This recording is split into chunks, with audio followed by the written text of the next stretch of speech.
kebayang nggak peradabannya seperti apa gitu. Bukan peradaban barbar gitu, tapi peradaban yang udah bisa ini gitu ya. Civilized gitu. Udah mikirin apa diri gitu ya. Mungkin memperbaiki diri gitu ya. Bahasa sekarang self love lah gitu ya. Seperti itu gitu. Di buku saya nulisnya bangsa Indonesia itu adalah bangsa yang meruang dan mewaktu.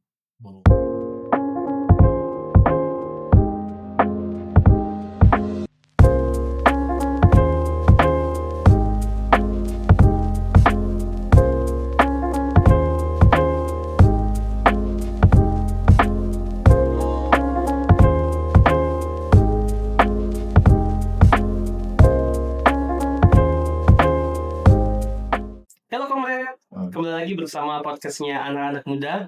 Anak muda yang mencoba untuk menyadari secara utuh bagaimana perjalanan bangsa kita, lalu bagaimana negara memperlakukan bangsanya. Ini podcastnya anak-anak muda. Mari kita gali kesadaran bersama. Mari kita sama-sama berjuang agar bangsa kita menjadi seperti apa yang dicita-citakan oleh para pendiri bangsa. Salam Sentaris. Oke. Hari ini kita ketemu dengan siapa? Dengan salah satu narasumber yang ditunggu-tunggu sebenarnya. Betul. Oke. Merasa istimewa nih. Ya soalnya kan waktunya cukup ini ya, cukup padat ya dia. Padat gitu ya. Hari ini kita bersama dengan Pak Ruli. Pak Ruli praktisi di dunia pendidikan, dosen di FSRD di ITB, juga menjadi penulis dari buku yang selama ini menjadi pedoman kita, pegangan kita untuk memandang secara utuh bagaimana bangsa Indonesia dahulu, sekarang, dan mungkin kita bisa memberikan gambaran atau memproyeksikan seharusnya bangsa Indonesia ini seperti apa ke depannya. Buku dengan judul Estetis, Rasionalitas Kehidupan Berbangsa dan Bernegara. Jadi kehidupan berbangsa dan bernegara saat ini apakah sudah tidak rasional, Pak? Ya, itu satu pertanyaan yang pelik ya. Iya. Gitu. Jadi mungkin saya cerita dari awal dulu ya. Iya. Jadi ini sebenarnya buku ini adalah tugas lah katakannya, tanda petik. Dan yang mendapat tugas itu saya dengan Pak Adit. Pak Aditya Warman. Jadi mungkin beliau bisa diundang juga ya, seperti itu. Nah, ini apa ya, proyek yang agak cukup ini juga gitu ya, cukup bukan ambisius ya, tapi di luar kebiasaan juga gitu ya. Jadi di luar pakem ya, penulisannya itu kita punya waktu 14 hari. 14 hari. 14-15 hari gitu ya. Nah, jadi ya bukan hampir ya, jungkir balik gitu waktu itu kan, segala macam lah gitu. Nah, terus ya tapi alhamdulillah jadilah gitu.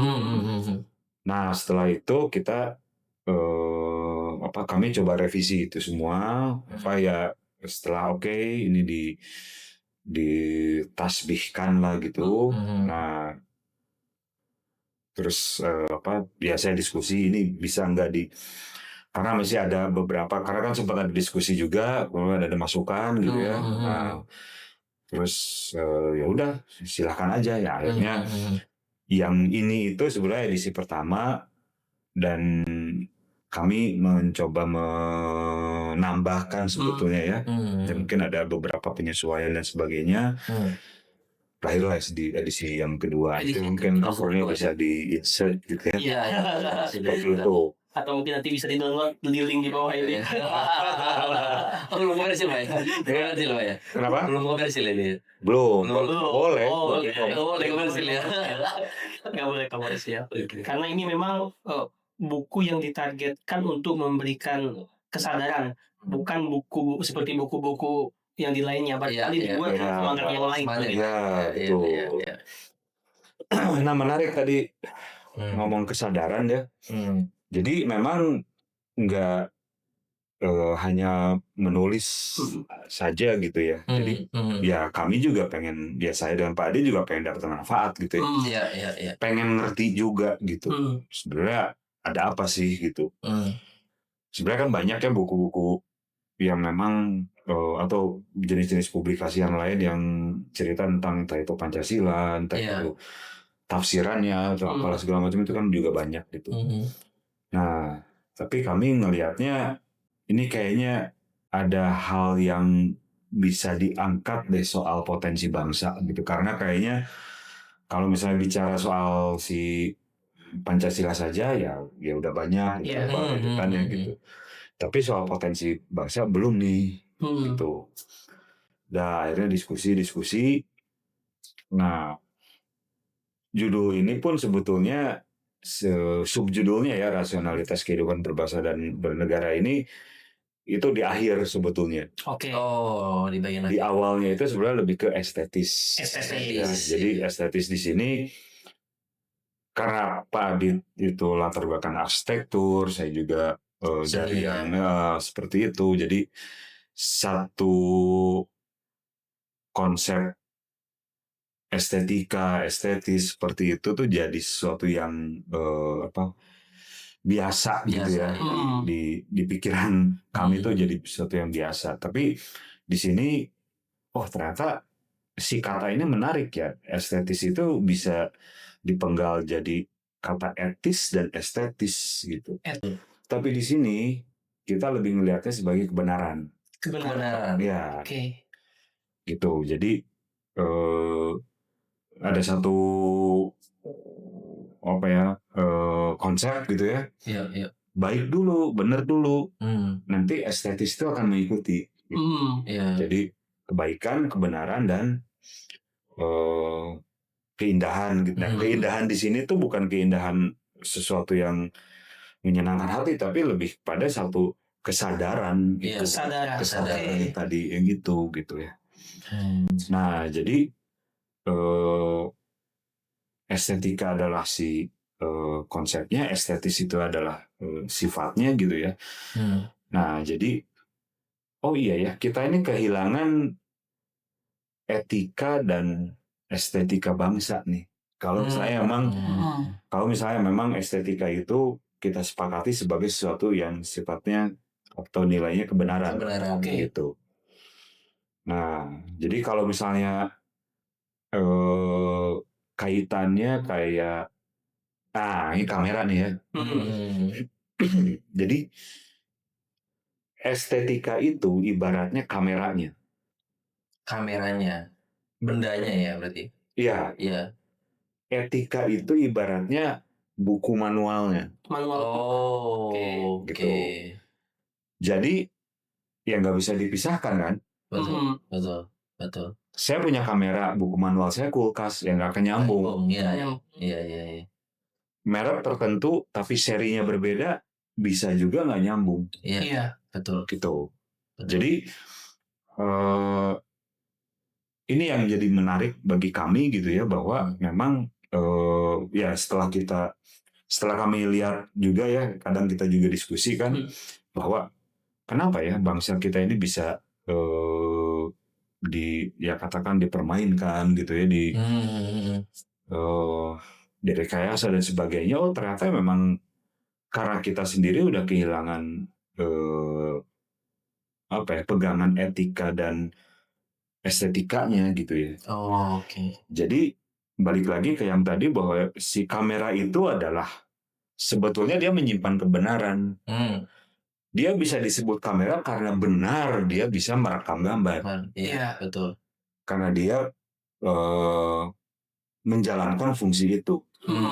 Gitu ya, sehingga bisa diperankan sebagai alat untuk merekam gambar gitu kan. Gitu.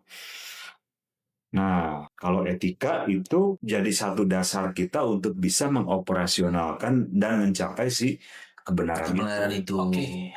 Kayak gitu ya.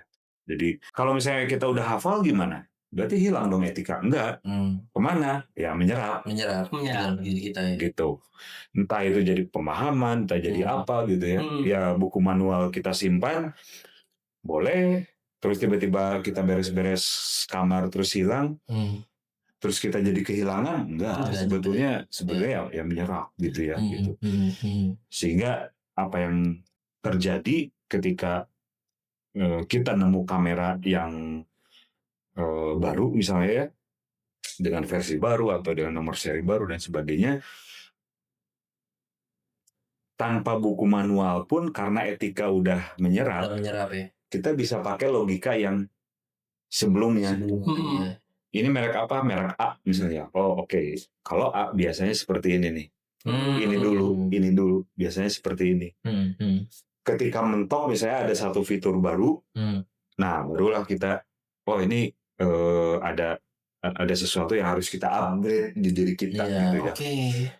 Makanya kita butuh baca buku manualnya lagi. Oh seperti ini, ya barulah kita bisa menemukan kebenaran lagi di sini gitu ya. Gitu untuk berfungsi atau berarti ketika sesuatu yang disebut kebenaran, ada juga kebaikan di situ, kita simpulkan menjadi hal yang sifatnya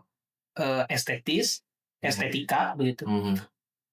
Kalau yang coba saya tangkap dari pemaparan Pak Ruli, dia memiliki sebuah konsekuensi adanya bentuk kebermanfaatan, begitu. Berarti ketika sebuah objek ataupun lingkungan negara, bangsa kehilangan estetika, kebenaran, kebaikan di dalam negaranya, bisa kita bilang nilai kebermanfaatannya menurun, berkurang, atau bahkan tidak ada. Kira-kira begitu, atau seperti apa? Yang mungkin dia akan kehilangan ruhnya ya. Kehilangan ruh. Ya, dia kehilangan jati dirinya gitu.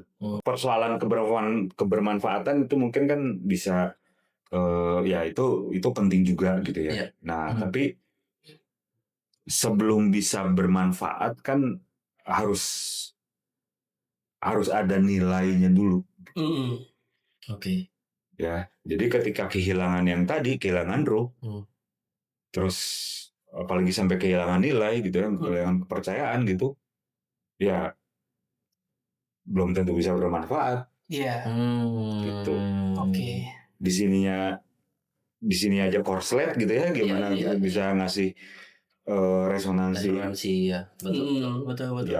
yang bisa menghasilkan manfaat. Iya, seperti kamera secara bentuk secara bentuk ada terlihat gitu. Tapi ada bagian-bagian dari kamera itu yang tidak sesuai dengan etika kameranya tadi yang tertera di manual book misalnya. Entah itu lensa atau ada yang rusak, ada bagian yang rusak, ya berarti adanya fungsi dari kamera itu yang terganggu. Sehingga kamera itu tidak bisa berguna, tidak bisa dioperasikan. Nah, ketika tidak bisa dioperasikan, maka ya menjadi apa? Jadi kamera pajangan begitu barangkali. Iya. Seperti motor katakan. Motor ataupun ya banyak di dinding sekolah apa itu kan hanya dipajang, tidak menjelma pada perilaku, gitu kan? Tidak menjelma pada aktivitas praktik sosial dan lain sebagainya. Dia mungkin bernilai juga, tapi nilainya entah itu historis, bahwa misalnya kalau misalnya di sekolah kan ada OSIS ya, ada apa gitu. Terus ada namanya itu hobi group gitu. Dulu kami punya kamera ini, akhirnya dipajang gitu ya. Nah, nilainya ada. Tetap ada. Tapi dia tidak lagi berfungsi dan berperan sesuai dengan apa yang menjadi kebenarannya dia gitu. Oke, menarik di sini. Dia mungkin punya kebenaran baru gitu ya, makanya dia jadi historis gitu ya. Historis baru. Aduh, kapan nih sekolah ngasih suntikan dana lagi gitu kan, biar kita bisa beli kamera baru dan sebagainya lah. Gitu. Oke. Nah, Pak, jadi baru-baru ini kan saya lihat di media sosial gitu ya. Baru-baru ini saya sering lihat di media sosial, terutama dari kaum budayawan gitu ya. Jadi beberapa dari mereka itu menyebutkan bahwa Indonesia ini udah, ya tadi mereka udah jauh dari jadi dirinya gitu ya, udah jauh dari jadi dirinya.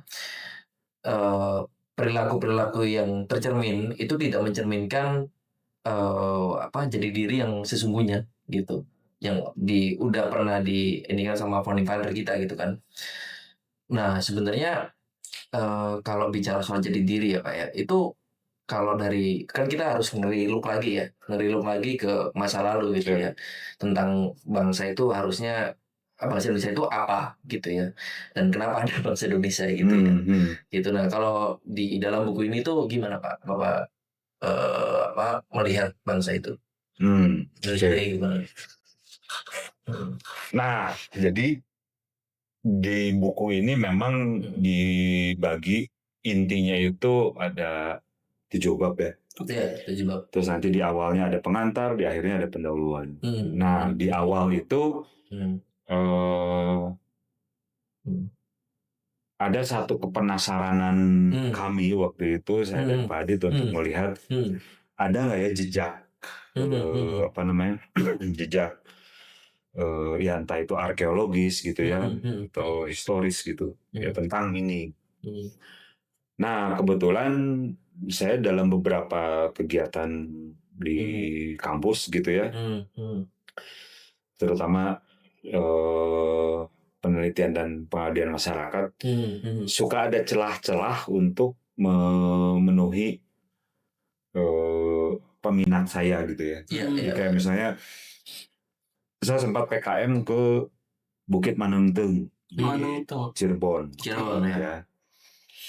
Nah, jadi saat itu sebetulnya lagi dilakukan semacam upaya pemetaan sebenarnya potensi wilayah itu tuh apa sih yang bisa dikembangin gitu ya.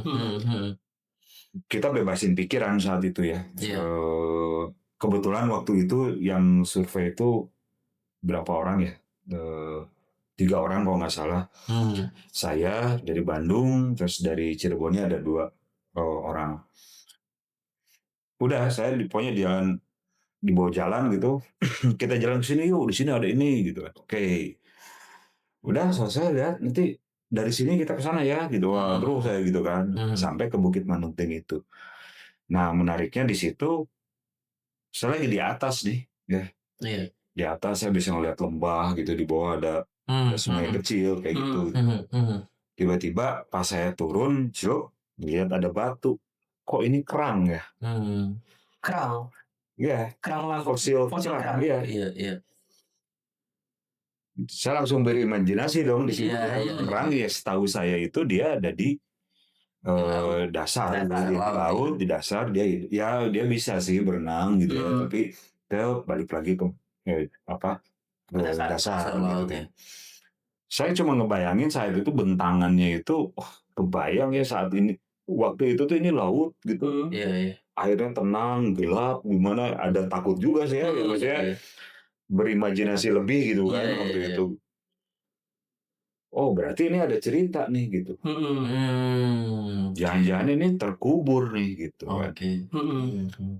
Ya udah akhirnya saya dokumentasi udah gitu jalan ke bawah, penasaran saya gitu kan. Saya sempat jalan kaki, kita sempat berhenti waktu itu makan kalau nggak salah berhenti, tapi saya sempat jalan. Yang saya perhatikan pasirnya itu pasir pantai. Oh, di atas bukit itu padahal gitu ya? Udah turun. Agak lereng ya? Kita udah selesai foto, terus naik mobil lagi terus turun. Udah perkampungan. Ya. Tapi saya lihat ini pasir pantai. Berarti bener ini dulu sempat terendam atau sempat jadi pesisir, saya nggak tahu ya. Karena saya sih hanya melihat dari fakta itu gitu. Nah, jadi data-data itu yang akhirnya kami pakai untuk buku ini. Jadi itu kan scattered ya, terpecah-pecah gitu kan. Nah, ketika kami ngobrol gitu diskusi soal ini, saya keinget ini, oh ya saya ada data tentang ini bisa jadi bab 1. Oh ya saya ada kadang jadi bahan kuliah gitu ya. Saya ada nih bahan kuliah ini, saya pernah ngomong nih tentang ini nih gitu kan. Terus saya cari dapat PowerPoint ini jadi masuk gitu ya. Jadi ini memang buku ini lebih banyak data yang memang kami produksi sendiri gitu ya. Oke. Jadi referensi luar itu untuk menguatkan bener nggak sih sebetulnya kami nulis itu bener nggak gitu ya. Itu. Nah balik lagi ke pertanyaan tadi bahwa bagus sebenarnya pertanyaannya, gimana sih kita melihat atau saya dan Pak Adit melihat itu gitu ya. Jadi kami melihatnya ini ada satu lini masa gitu ya. Karena salah satunya ada beberapa peristiwa yang terjadi gitu ya. Misalnya ada temuan arkeologis kayak istilahnya cipuk gitu ya, untuk tempat berdak atau tempat apalah. Oh iya. Itu kan itu kan produk kecantikan ya. Jadi bukan satu ditemukan godam, ditemukan apa gitu ya. Bukan perkakas tapi yang jadi imajinasi saya khususnya saat itu gitu, yang ditemukan tuh itu artefaknya tuh gitu ya. Kebayang nggak peradabannya seperti apa gitu? Bukan peradaban barbar gitu, tapi peradaban yang udah bisa ini gitu ya. Civilized gitu. Udah mikirin diri gitu ya. Mungkin memperbaiki diri gitu ya. Bahasa sekarang self love lah gitu ya. Seperti itu gitu. Artinya kan itu temuan prasejarah gitu ya, arkeologis gitu kan. Artinya di titik ini aja kita belum menelusuri ya ke belakang. Di titik ini aja temuannya udah itu gitu ya. Artinya udah nilainya itu udah bukan fungsional lagi gitu. Nilainya mungkin udah simbolik, udah kultural gitu kan. Gitu. Nah, dari situ ya kami berkesimpulan bahwa memang ada satu perjalanan yang akhirnya bisa menjadi satu rasionalitas ya tadi yang ditanyain gitu kan, bahwa kita ini adalah bangsa yang berpikir, berkarya, kontemplatif gitu ya. Gitu. Kita ini sebenarnya udah punya peradaban. Jadi ya dalam lini masa itu kan selalu ada momentum-momentum ya. Jadi katakan misalnya baik secara diakronik, nah sinkroniknya itu kan ada tahun 45 terjadi peristiwa apa di kita gitu kan. Tahun berapa gitu kan. Tahun 63 The Beatles ngapain gitu kan. Ada gitu kan. Itu tuh momen-momen kan gitu. Nah, tapi di satu sisi momen itu kan bukan hanya satu peristiwa yang terekam di satu ruang waktu, tapi ada satu value di situ. Value-nya apa? Bisa pencapaian, pencapaiannya bisa pencapaian spiritual, intelektual atau apa gitu. Artinya ketika momentum-momentum itu hadir, itu adalah satu rentetan pencapaian-pencapaian. Udah latihan banyak ya, tahun 63 The Beatles hasil dari apa ya? Hasil dari latihan sebelumnya, hasil dari apa?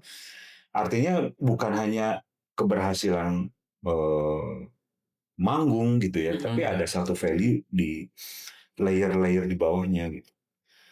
Balik lagi, kebayang nggak di belakang yang tadi ketemu artefak itu, layer apa yang ada di bawahnya? Yaitu tadi kan mungkin bisa simbolik, bisa apa gitu ya. Gitu.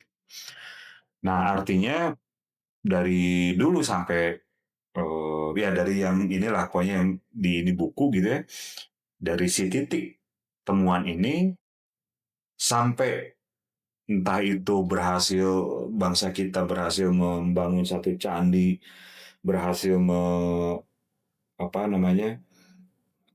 membuat satu karya yang sampai sekarang pun masih misterius kayak situs Gunung Padang misalnya gitu kan, dan lain sebagainya. Berarti ini bukan hanya soal momentum, tapi ada satu pencapaian, ada satu wisdom di baliknya. Jadi bagi kami lini masa bangsa Indonesia itu bukan satu rentetan momentum saja, tapi rentetan wisdom yang udah dicapai gitu ya. Nah itu satu. Yang kedua, kita punya satu cerita berkaitan dengan situasi ya geologis ya, seperti itu. Nah, jadi memang ini ada satu hal yang menarik gitu ya.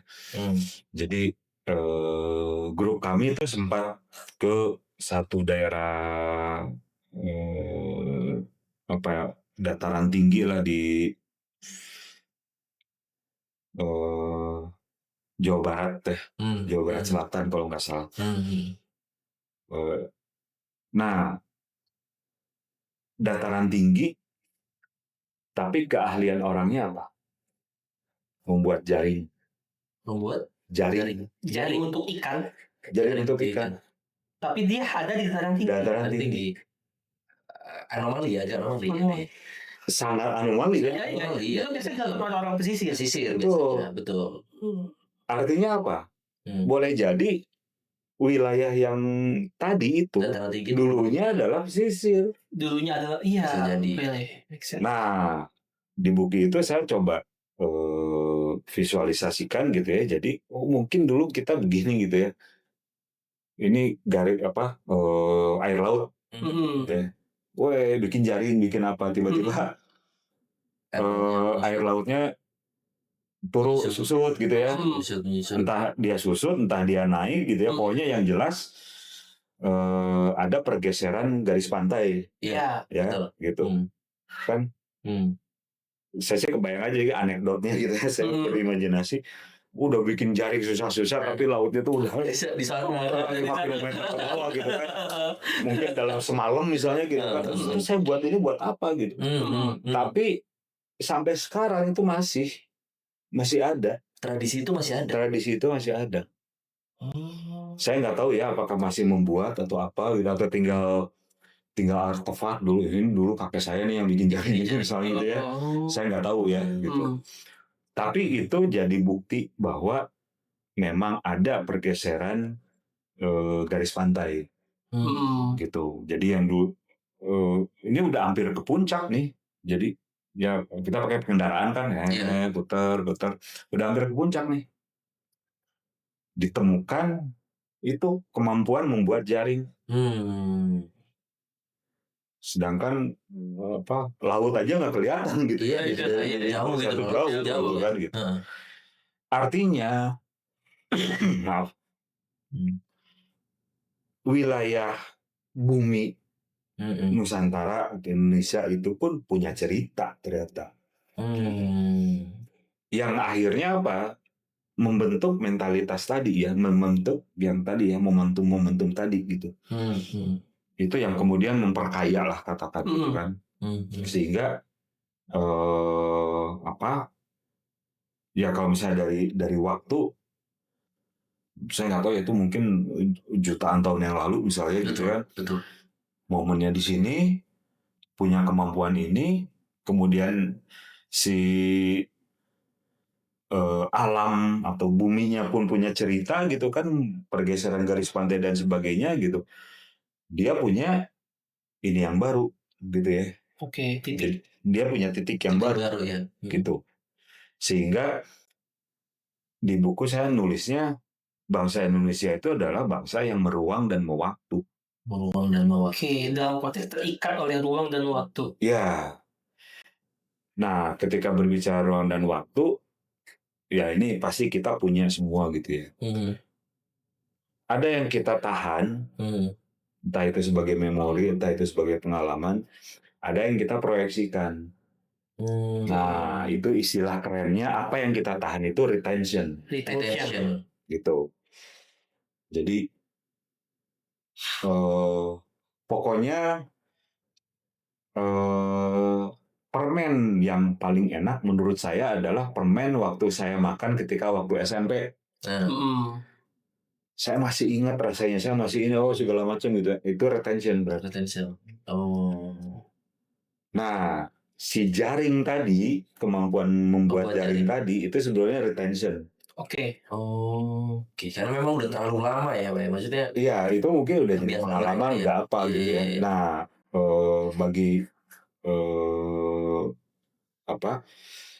bagi sebagian orang untuk men-trigger lagi sebenarnya lebih mudah karena ya mungkin masuk ke genetiknya, mungkin masuk ke pengalaman dalam. Revolusi. Ya, dia tinggal belajar lagi, oh gini ya, gini. Oh iya, oke saya ingat, udah, nggak usah diajarin lagi ya, udah bikin saya karena emang udah jadi ini sendiri gitu. Betul. Nah itu yang di retention. Nah kemudian protension itu kita memproyeksi ke depannya. Jadi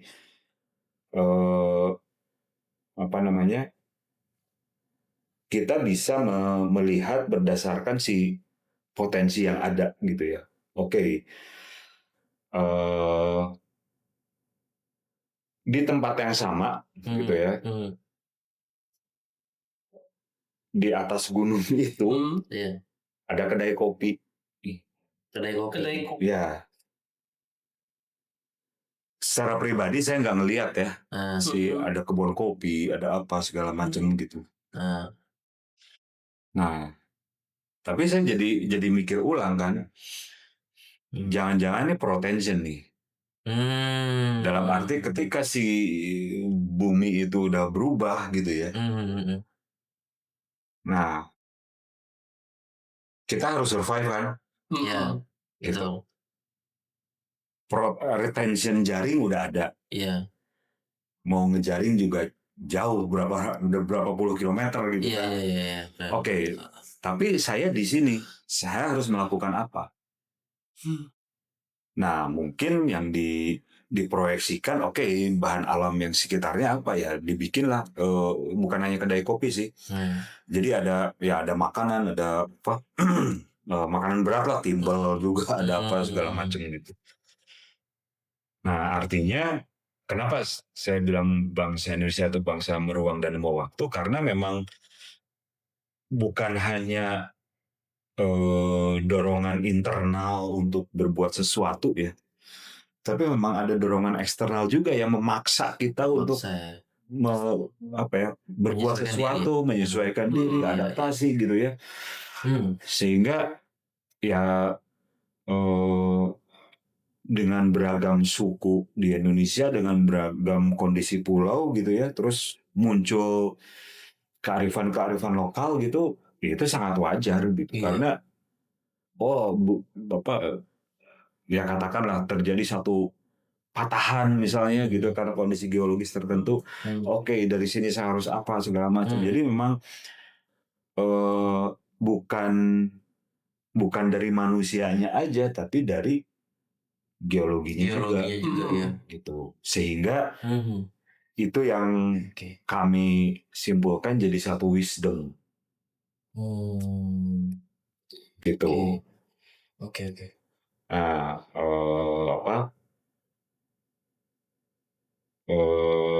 Ada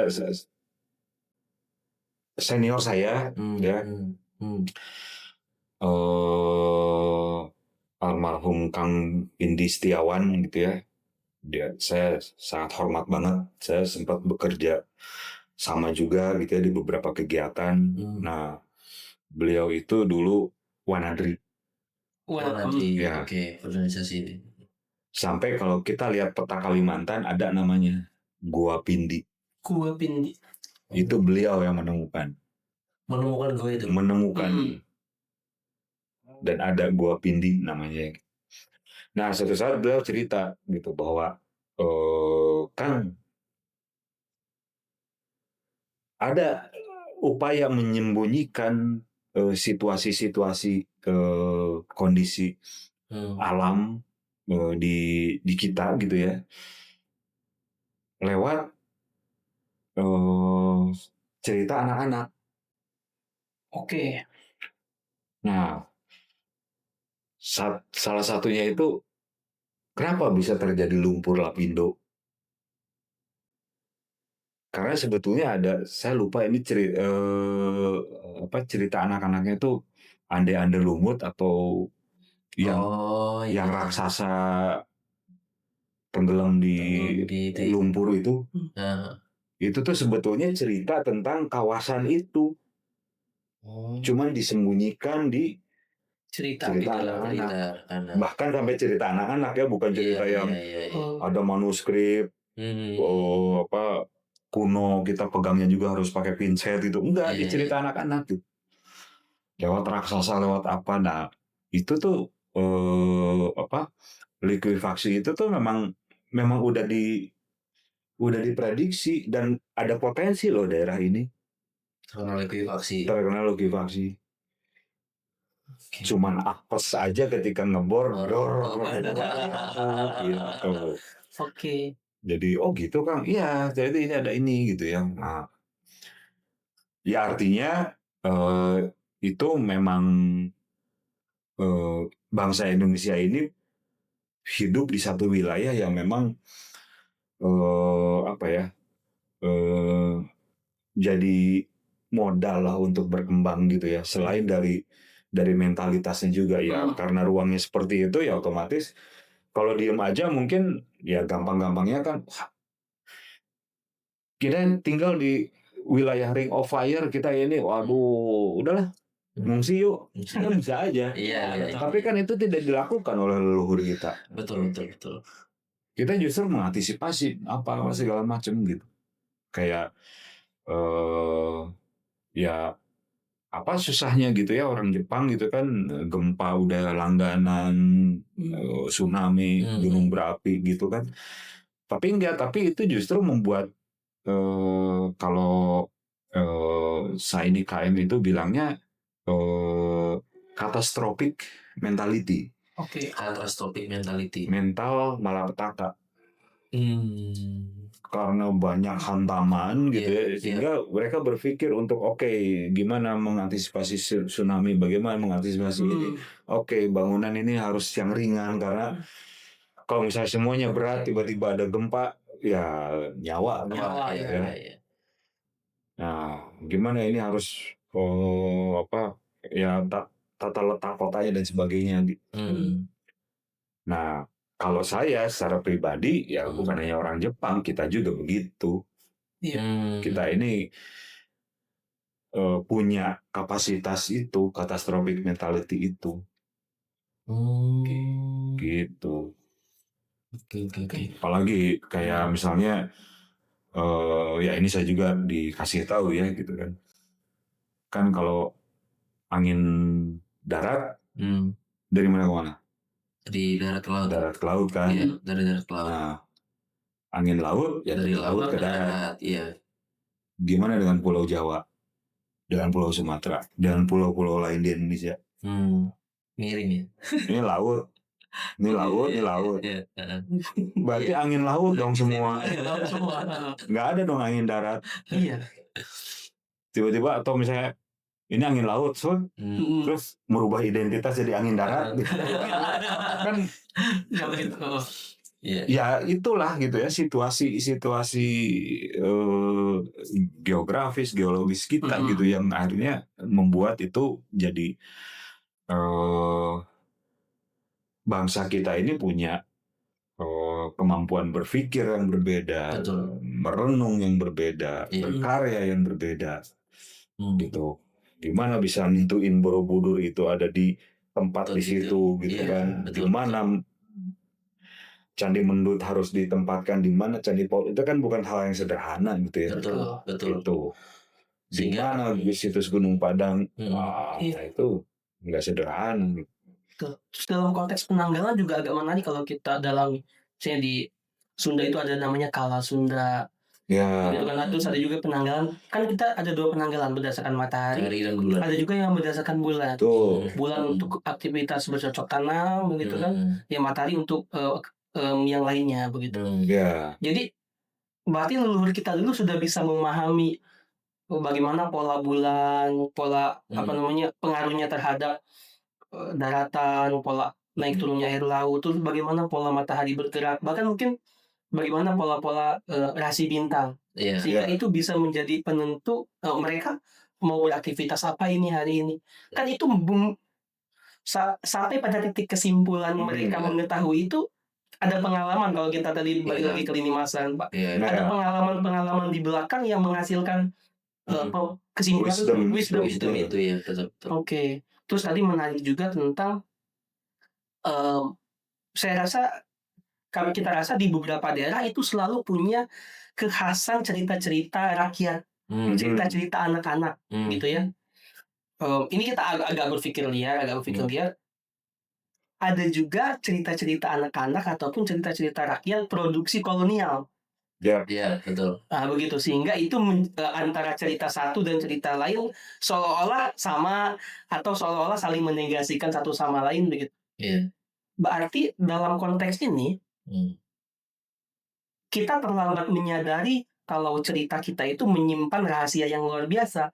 Ini diketahui lebih dulu gitu oleh para penjajah, sehingga mereka membuat cerita tandingan lah begitu. Membuat kontra narasi kalau bahasa sekarang. Membuat kontra narasi. Dan itu yang dipercaya gitu. Dan itu yang dipercaya seperti perang bubar dan lain sebagainya. Itu kan membuat bangsa Sunda dan bangsa Jawa orang Jawa tidak boleh menikah dengan kan itu hal-hal yang ini. Lalu ada tidak sih Pak upaya dari dulu ataupun pemerintah atau apa mencoba merangkai dari cerita rakyat, dari artefak-artefak menjadi satu kesatuan utuh. Oh, bangsa kita ini nih gitu. Proyeksi bangsa kita seharusnya ini loh, seperti ini gitu. Atau seperti apa? Dari pemerintah. Nggak ada. Tidak ada. Ya maaf kata ya, dalam beberapa pengalaman saya berinteraksi seperti itu, upaya untuk mempreservasi, melindungi, ya.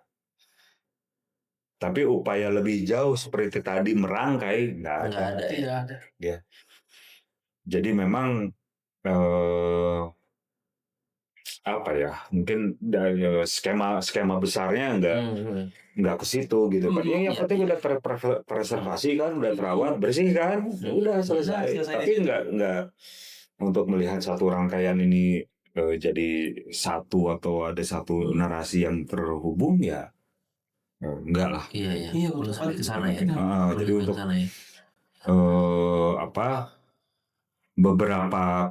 beberapa ya katakan kegiatan penelitian atau apapun, ya ada sebagian yang saya tahu itu dana sendiri akhirnya. Oke, bergerak karena kesadaran sendiri. Lalu di dalam buku ini ternyata ada beberapa poin dari perjalanan panjang lini masa itu.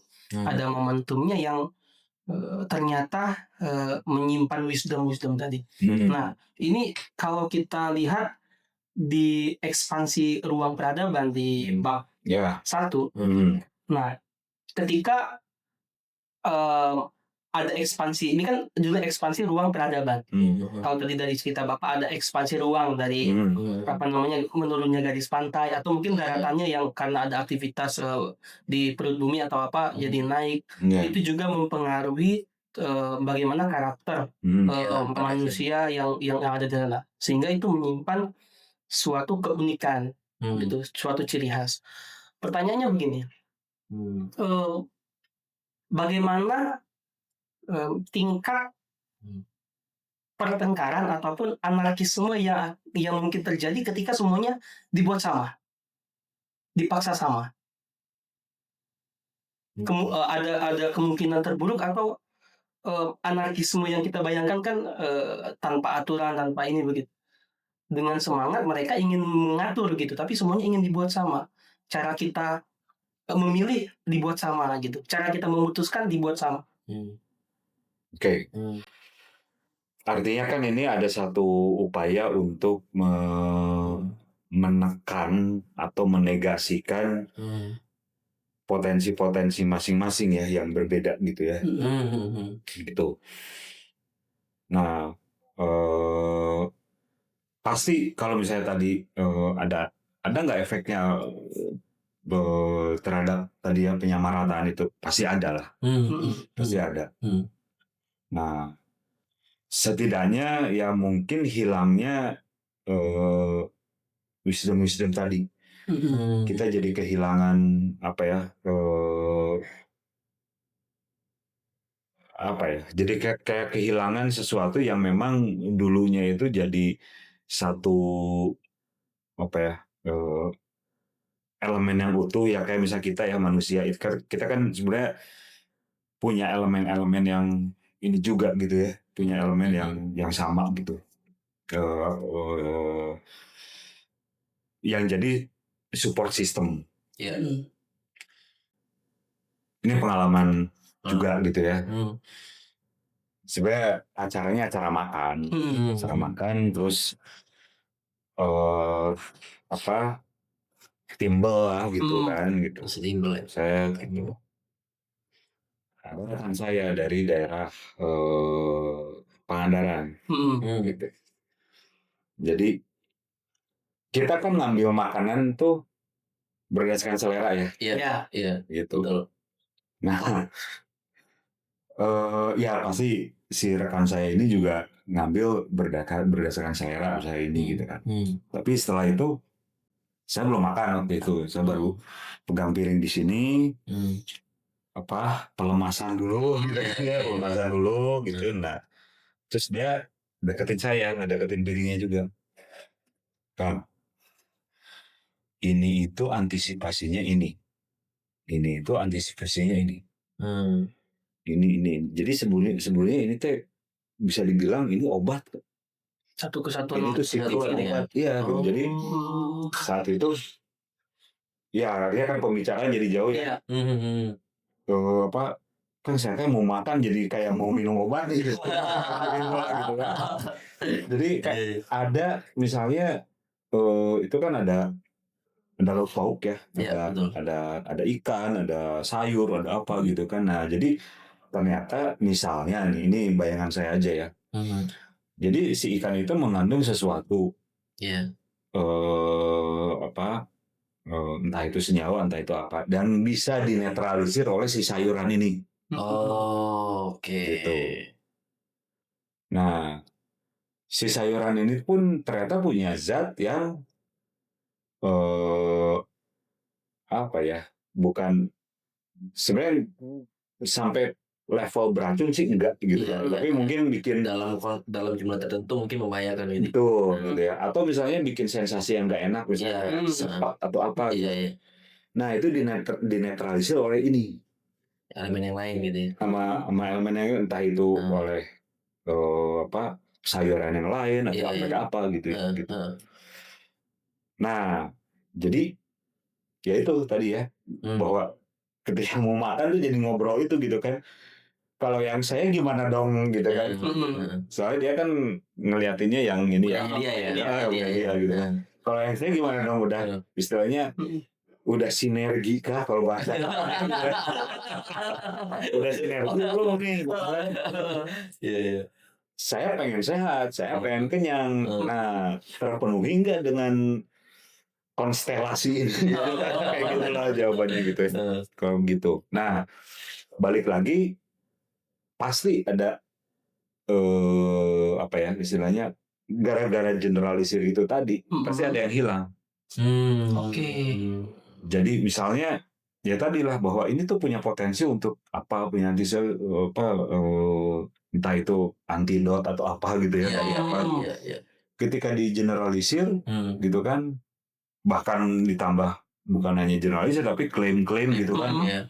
Ini tuh akan merusak ini, itu gini, sehingga hilanglah tanaman itu, nggak dijadi tanam lagi. Padahal itu tuh sebenarnya elemen gitu ya buat tadi ya. Iya gitu. Ya bukan hanya kultural ya, tapi secara biologis pun kita kehilangan gitu untuk bertahan, apa ya istilahnya, untuk entah itu meregenerasi sel melalui makanan atau apa gitu ya. Kita kehilangan kesempatan itu gitu. Oke. Kan ada ya apa, saya lupa tahun berapa gitu ya, ada beberapa klaim-klaim itu kan, Iya, betul. bahwa ini tanaman itu ternyata orang tua kita sehat-sehat kok, umurnya panjang-panjang gitu. Iya. Banyak ngerokok gitu Pak ya. Iya. Sudah ngerokok. Itu herbal gitu. Nah, artinya ketika itu ditebas, hilang potensi. Oke. Bisa juga kayak gini lah contohnya, ini yang memilukan lah ya, khususnya bagi saya yang memang skripsi saya waktu itu tentang pesawat terbang gitu ya. Dan salah satu tempat survei saya itu adalah IPTN waktu itu ya. Nah, itu kan ditutup lah gitu ya. Karena ada kepentingan dari perusahaan tertentu gitu. Padahal yang dilakukan oleh IPTN itu adalah tujuan akhirnya itu membuka aksesibilitas ke daerah-daerah. Oh, even ke rural area ya. Itu entah makanan, entah apa segala macam, kebayang ya. Kirim pendidik berapa orang sana gitu kan, bikin apa gitu kan. Dan untuk negara kepulauan, dari mau diskusi dengan orang IPTN-nya, itu yang paling cocok itu adalah pesawat propeller. Bukan bermesin jet. Bermesin jet dia mungkin butuh landasan pacu lebih panjang, energi untuk apa ya, back thrust-nya itu kan, itunya juga besar, artinya kan butuh bahan bakar lebih banyak segala macam. Propeller itu hanya blade-nya aja yang berubah, udah dia langsung reverse, melambat gitu. Gitu. Artinya kan energinya sedikit segala macam, tapi efeknya daerah-daerah yang entah itu di pelosok, ya mungkin 3T kalau sekarang ya, terdepan, terluar dan sebagainya. Nah itu udah terjangkau, bisa punya akses ya akhirnya. Punya akses gitu. Nah itu kan contoh dari digeneralisir ya, bahwa semua pesawat di Indonesia itu harus bermesin jet gitu ya, atau apalah kayak gitu kan. Ya bisa bubar jalan dong. Tidak cocok. Berarti proses penyemarataan itu justru menghilangkan atau menutupi potensi-potensi yang ada ya. Ya betul. Sehingga yang tadi ya, bahwa ya dalam buku ini juga kami angkat yang disebut Zamrud Khatulistiwa itu, ya potensi-potensi suku bangsa itu gitu. Tadi yang Bang Oki bilang gitu kan, bahwa tiap daerah tuh punya ciri khas gitu. Betul. Tadi baru piring makanan loh. Kita bayangin piring makanan itu adalah kepulauan Indonesia. Gimana setiap suku bangsa bisa memberikan kontribusi ke masing-masing ini gitu kan. Daerah saya juga gersang, tapi berhasil saya nanam ini. Di daerah kamu nggak berhasil, oke, saya ke sana. Saya punya ilmunya ini. Itu kan artinya ini tuh zamrud semua gitu ya. Jadi bukan hanya potensi alam ya, jelas kalau misalnya kita ngelihat dari atas hijau apa segala macam gitu ya. Ya kecuali kalau nah terus itu hijau bagaikan zamrud, itu yang masuk ke pikiran saya waktu kecil. Ya kita zamrud tuh karena kalau misalnya Indonesia dilihat dari atas itu hijau seperti warnanya seperti zamrud. Nah sekarang ya penelusuran kami di sini, oh ternyata ini ada makna di belakangnya. Maksudnya itu, hey, kamu tuh punya ini loh potensi-potensi bangsa gitu. Yang daerahnya pun mungkin ada yang sama-sama tandus walaupun beda pulau misalnya gitu. Tapi yang ini berhasil melakukan perbaikan ya reboisasi atau apa, ini belum berhasil. Nah, tadi yang si propeller itu kan bisa mengakses itu. Gitu ya. Ya kita lihat di film-film lah gitu ya, landasan pacu pendek segala macam. Ya Cessna bisa masuk. Iya, itu cocok juga loh kepulauan ya Pak ya. Iya. Nah itu kan yang istilahnya yang tadi yang disebut penyamarataan itu memang apa ya, kalau saya boleh bilang seperti ada satu skenario yang memang ke sana gitu. Putusin ini, putusin ini, putusin ini, putusin ini, putusin ini, sehingga ya nggak berdaya lah. Gitu. Betul. Gitu. Nah, kan tadi kan menarik sih Pak sebenarnya. Maksudnya tiap-tiap daerah dengan kontur geologis yang berbeda gitu ya, menghasilkan budaya yang berbeda, menghasilkan bahasa yang berbeda. Even kayak di Jawa Timur sama Jawa Tengah itu kan bahasanya udah nggak saling nggak tahu nih. Ngomong apa nggak tahu gitu kan. Gitu ya. Itu kan maksudnya sebuah ciri yang mana ya tadi maksudnya itu bisa saling apa ya, berasimilasi ataupun saling mempelajari satu sama lain gitu kan. Nah kemudian at short time gitu ya, in short time tiba-tiba muncul nih gitu ya sebuah bangsa gitu ya, bangsa Indonesia gitu ya. Nah apakah sebenarnya bangsa Indonesia ini bentuk realitas objektif intersubjektif gitu ya antar bangsa-bangsa yang ada gitu ya, bangsa Sunda, bangsa Jawa, Minang, terus ada Sriwijaya dan sebagainya gitu ya. Apakah sebenarnya itu adalah bentuk realitas intersubjektif antar mereka atau memang sebenarnya kita punya perasaan satu bangsa yang sama gitu dari dulu gitu. Oke, cukup rumit juga ya jawabnya. Tapi kalau saya ngelihatnya dari ini sejarah aja gitu ya. Sejarah ya, oke. Jadi kalau misalnya tadi disebut bangsa Indonesia, itu kayaknya tahun 1928 deh muncul. Sumpah Pemuda ya. Berbangsa satu, bangsa Indonesia gitu kan. Kemudian merdeka di 17 Agustus. Gitu kan. Nah, lalu sebelumnya apa? Ya, betul. Nah, apakah memang Nusantara misalnya gitu ya? Atau ada yang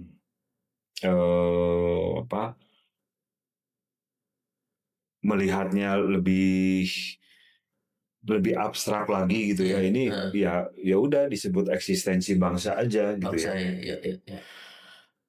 Atau memang ada satu yang terkait gitu ya, yang sehingga nama itu jadi nggak terlalu ini gitu ya, nggak terlalu signifikan lah kayak gitu. Kayak misalnya di buku ini juga saya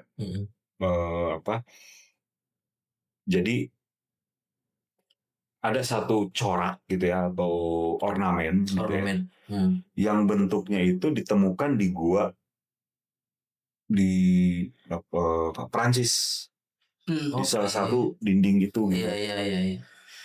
Nah di situ kami menulisnya ini apakah memang kita ini imigran dari sana gitu ya, kemungkinan pertama.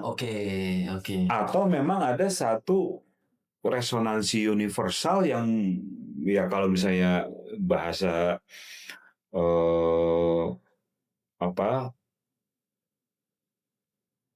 bahasa umumnya zeitgeist gitu ya, ada satu semangat zaman yang memang jadi punya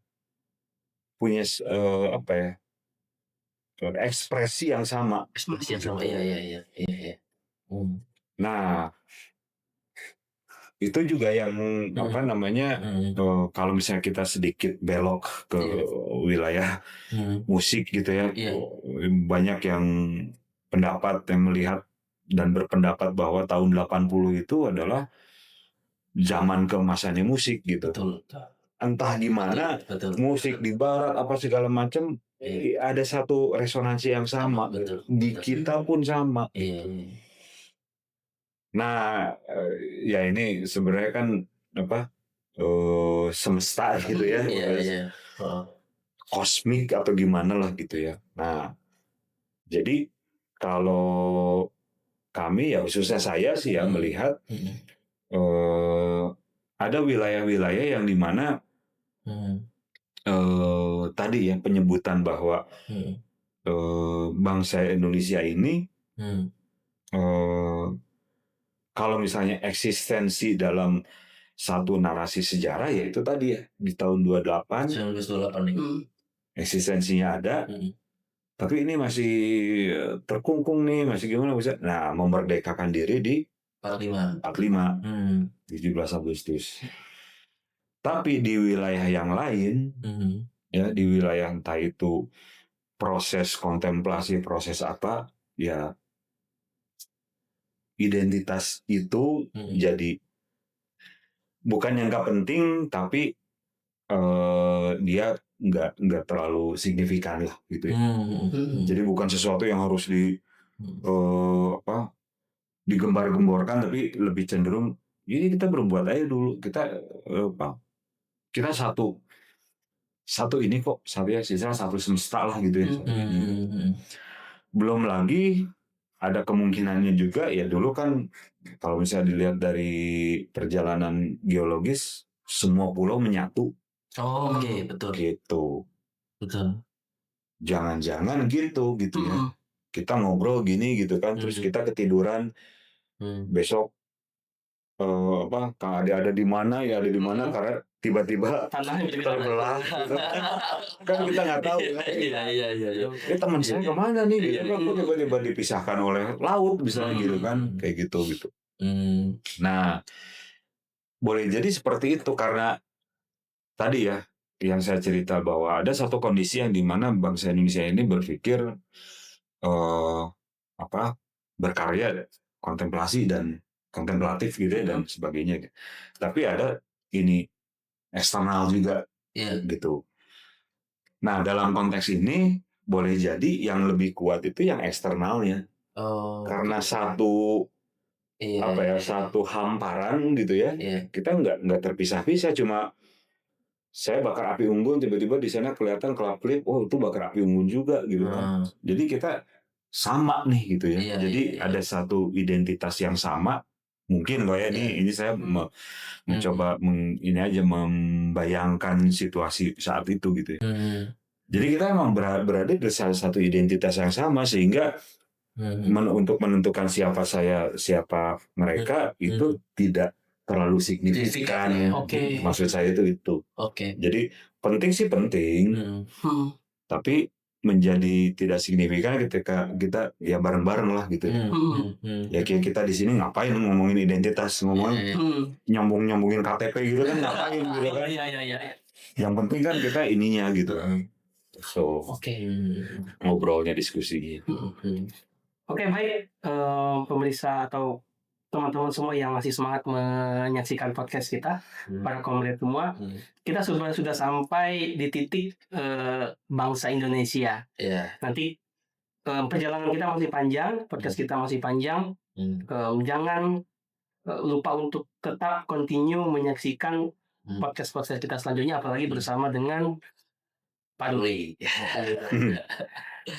Cukup untuk kali ini. Nanti kita lanjutkan karena pembahasan kita masih cukup banyak. Kita baru menyentuh di ranah bangsa Indonesia. Kalau di sini kita lihat kita ancang-ancang masuk ke bab 2 begitu.